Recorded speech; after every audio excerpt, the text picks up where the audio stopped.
Finanziato con successo su Kickstarter nel 2019, The Hand of Glory è arrivato inizialmente sul mercato diviso in due parti, di cui la prima pubblicata alcuni mesi fa, e ora, con la seconda parte finalmente disponibile, è giunto il momento di tirare le somme su questa avventura made in Italy.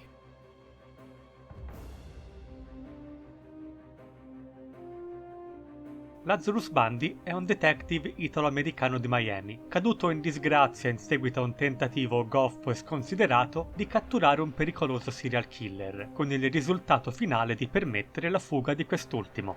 Nel disperato tentativo di riprendersi il lavoro dopo essere stato sospeso dalle forze dell'ordine, decide di indagare, segretamente, su un nuovo caso, nella speranza che il successo gli permetta di avere una seconda possibilità.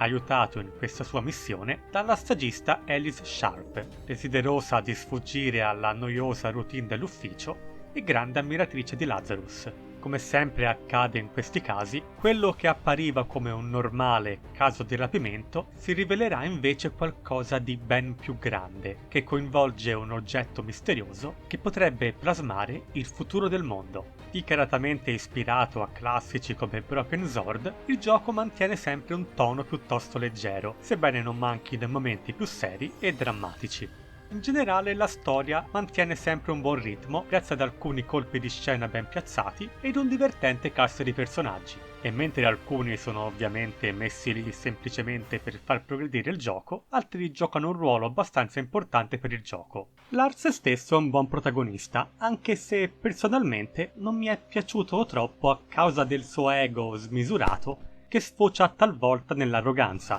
dimostrata dalla sua pessima abitudine di gridare ad alta voce il proprio nome a tutti, come se fosse un crimine non conoscerlo. Ovviamente dietro a questi comportamenti ci sono delle reali motivazioni ed il personaggio ha, nel corso dell'avventura, modo di maturare, ma personalmente non mi ha acceso la scintilla ed ho preferito Alice. Ma come ho detto, è una questione di gusti. Infine, sono stato un po' deluso dal cattivo principale, che possiamo vedere solo in poche occasioni senza sapere quasi nulla di lui e delle sue reali motivazioni.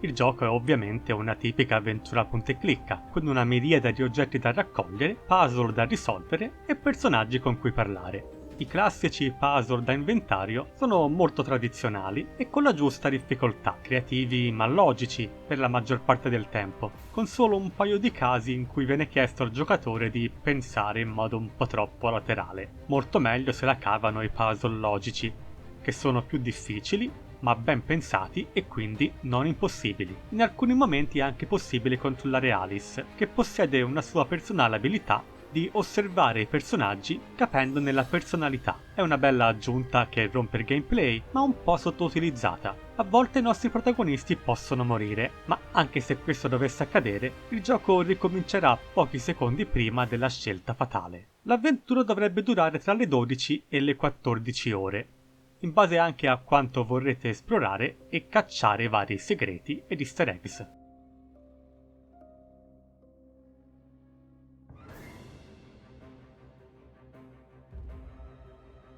Ogni scenario del gioco è disegnato a mano con una leggera sensazione di cartone animato, e mentre il design dei personaggi può apparire talvolta un po' rozzo e dalle proporzioni strane, gli sfondi sono ben dettagliati e animati.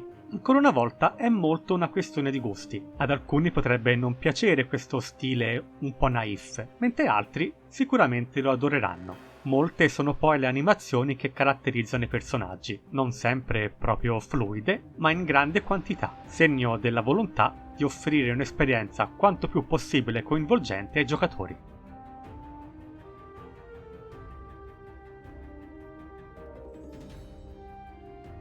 Il doppiaggio inglese è di buon livello e da spiccare sono ovviamente i protagonisti Lazarus e Alice, ottimamente doppiati e ben caratterizzati. Un po' altalenante invece il resto del cast. Un'ottima colonna sonora orchestrale accompagna il gioco, dando vita alle varie scene e adattandosi ad ogni situazione.